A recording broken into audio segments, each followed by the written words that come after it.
Isha foundation introduction అవసరం లేని పదాలు ఇవి. నిత్యం భక్తులతో కిటకిటలాడుతూ ఆధ్యాత్మికంలో తన్మయత్వం పొందే ఆ ప్రాంతంలో ఇప్పుడు కాకిల బూట్ల శబ్దాలు వినిపిస్తున్నాయి. ఇందుకు ఈషా ఫౌండేషన్లో ఏం జరుగుతోంది? మద్రాస్ హైకోర్టు ఎందుకు ఈ ఫౌండేషన్పై ఫోకస్ చేసింది? ఉన్నత న్యాయస్థానం సూటిగా వేస్తున్న ప్రశ్నలకు జగ్గి వాసుదేవ్ సమాధానం ఇవ్వగలరా? ఆయన దగ్గర ప్రతిదానికి సమాధానం ఉంటుంది. మరి దీనికి ఉందా? ప్రపంచవ్యాప్తంగా కోట్లాది మంది భక్తులు ఆయన మాటలే ఓ మోటివేషన్గా భావించే యువత, అలాంటి జగ్గి వాసుదేవ్ ఇప్పుడు చిక్కుల్లో పడ్డట్టుగా కనిపిస్తున్నారు. ఎందుకంటే మద్రాస్ హైకోర్టు ప్రశ్నల వర్షం కురిపించింది. దానికి రీజన్ ఓ రిటైర్డ్ ప్రొఫెసర్ వేసిన పిటిషన్, దానిపై జరిగిన విచారణ. ఫస్ట్ ఆ పిటిషన్ ఏంటో చూద్దాం, దాని కథ ఏంటో చూద్దాం. దానికంటే ముందు ఈషా ఫౌండేషన్లో ఏం జరిగిందో ఒకసారి తెలుసుకుందాం. కోయంబత్తూరులోని ఈషా ఫౌండేషన్లో 150 మంది పోలీసుల టీం సెర్చ్ ఆపరేషన్ చేపట్టింది. ఎంతమంది భక్తులు ఉన్నారు, ఎంతమంది పర్మనెంట్గా ఫౌండేషన్లో ఉంటూ ఉన్నారు, వారిలో మహిళలు ఎంతమంది, యువతుల పరిస్థితి ఏంటి, ఫారినర్లు ఎంతమంది ఉన్నారనే వివరాలపై విచారణ చేస్తున్నారు. అక్కడున్న భక్తుల్లో అదృశ్యమైన వారు ఎంతమంది, అంటే గతంలో అక్కడికి వచ్చి అక్కడ రిజిస్టర్ చేసుకుని ఆ తర్వాత కనపడకుండా పోయిన వాళ్ళు, అంటే వాళ్ళ ఆచూకీ లేకుండా పోయిన వాళ్ళు, ఇట్లా మృతి చెందిన వారు ఎంతమంది, ఇలా అన్ని వివరాలపైన ఫోకస్ పెట్టారు. ఇది విషయం. అయితే ఇలా సోదాలు జరగడానికి కారణాలు ఏంటో చూద్దాం. కామరాజ్ తమిళనాడు అగ్రికల్చర్ యూనివర్సిటీలో ప్రొఫెసర్గా పనిచేసి రిటైర్ అయ్యాను. ఈ పెద్ద ఆయన మద్రాస్ హైకోర్టులో ఒక పిటిషన్ వేశారు. తన 2 కుమార్తెలు ఈషా ఫౌండేషన్లో చిక్కుకుపోయారు, పెళ్ళొద్దంటున్నారు, అసలు ఇంటికి కూడా రావడం లేదు, వారిద్దరిని వెంటనే విడిపించాలని ఆదేశాలు ఇవ్వండి. ఇది ఆయన పిటిషన్ సారాంశం. అయితే కోర్టు వారిద్దరిని కోర్టుకు పిలిపించింది, ప్రశ్నించింది. తాము ఇష్టపూర్వకంగానే సన్యాసులుగా మారామని వారు కోర్టుకు చెప్పారు. ఇక్కడి వరకు బాగానే ఉంది. అయితే కోర్టు ఆ తర్వాత వేసిన ప్రశ్నలే ప్రస్తుత పరిణామాలకు కీలకమని చెప్పాలి. యాక్చువల్గా వారు ఇంకా ఏదో చెప్పబోయారు, కానీ కోర్టు ఓ ప్రశ్న వేసింది. అందరినీ సమానంగా చూడాలనుకుంటున్నారు, ఆధ్యాత్మిక మార్గంలో ఉన్నామని చెప్తున్నారు, మరి తల్లిదండ్రులను నిర్లక్ష్యం పాపంగా అనిపించడం లేదా అని ప్రశ్నించింది. అయితే ఈషా తరపు న్యాయవాదులు కూడా దీనికి గట్టిగానే వాదన వినిపించారు. వారిద్దరూ మేజర్లు, వారికి నచ్చిన నిర్ణయం తీసుకోవడంలో తప్పు లేదన్నారు. ఇక్కడే కోర్టు మరో ప్రశ్న వేసింది. తన కూతుర్లు, అంటే జగ్గి వాసుదేవ్ కుమార్తె, పెళ్లి చేసి సెటిల్ చేసిన వ్యక్తి ఇతర తల్లిదండ్రుల కూతుళ్ళని ఎందుకు సన్యాసులుగా మార్చాలని అనుకుంటున్నారు? మేము ఇదే సమస్యకు ఆన్సర్ తెలుసుకోవాలనుకుంటున్నాం అంటూ సూటిగా కోర్టు ప్రశ్నించింది.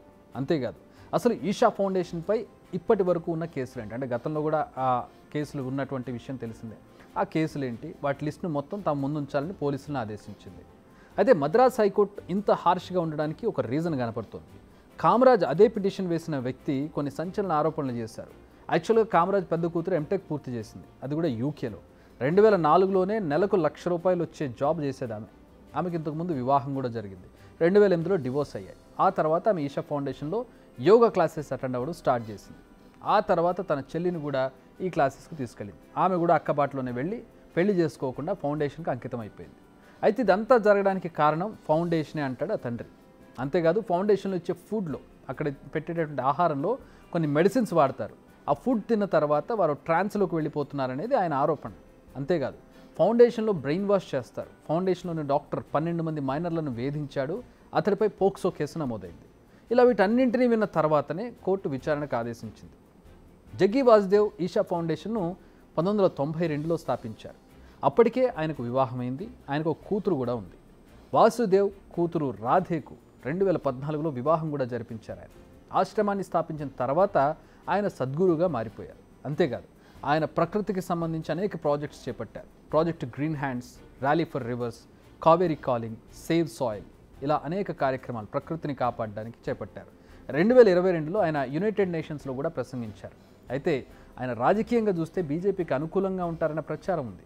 సద్గురుగా ఉండి అందరినీ సమానంగా చూడాల్సిన వ్యక్తి సిఏఏ విషయంలో బీజేపీకి అనుకూలంగా వ్యాఖ్యలు చేయడం కాస్త వివాదాన్ని రేపిందనే చెప్పాలి. ఇక ప్రజెంట్ విషయానికి వద్దాం. తమిళనాడు పోలీసులు ఇప్పటికీ ఈషా ఫౌండేషన్లో సెర్చ్ ఆపరేషన్ నిర్వహించారు. ఒక ఎస్పీ, 3 DSPలు, 150 మంది పోలీసులు ఈషా ఫౌండేషన్లో ఇప్పటికే సోదాలు నిర్వహించారు. అన్ని రూమ్స్ను జల్లెడబెట్టారు. దీనికి సంబంధించిన రిపోర్ట్ను నేరుగా కోర్టుకు సబ్మిట్ చేయనున్నారు. అయితే ఈషా ఫౌండేషన్పై ఎలాంటి క్రిమినల్ కేసులు లేవని తెలుస్తోంది. అంతేకాదు, తాము ఎవరిని పెళ్లిళ్ళు చేసుకోవాలని కానీ లేదా చేసుకోవద్దని కానీ చెప్పమని, అది భక్తుల సొంత నిర్ణయం అని ఓ ప్రకటన విడుదల చేసింది ఈషా ఫౌండేషన్. ఇక్కడ కొసమెరుపు ఏంటంటే, తన తండ్రి పిటిషన్ వెనక్కి తీసుకునేదాకా కామరాజ్ చిన్న కూతురు ఏం తిననంటూ నిరసన చేపట్టినట్టు తెలుస్తోంది. బట్ ప్రస్తుతం విచారణ అయితే కొనసాగుతుంది. మరి ఎలాంటి రిపోర్ట్ వస్తుందో చూడాలి. ఏదైనా కూడా ఎప్పుడు భక్తిభావం తన మోటివేషనల్ స్పీచ్లతో వార్తల్లో నిలిచే Jaggi Vasudev for the first time కొన్ని క్రిమినల్ అలిగేషన్స్ కారణంగా వార్తల్లోకి ఎక్కారు. For more videos like this, subscribe Big TV channel.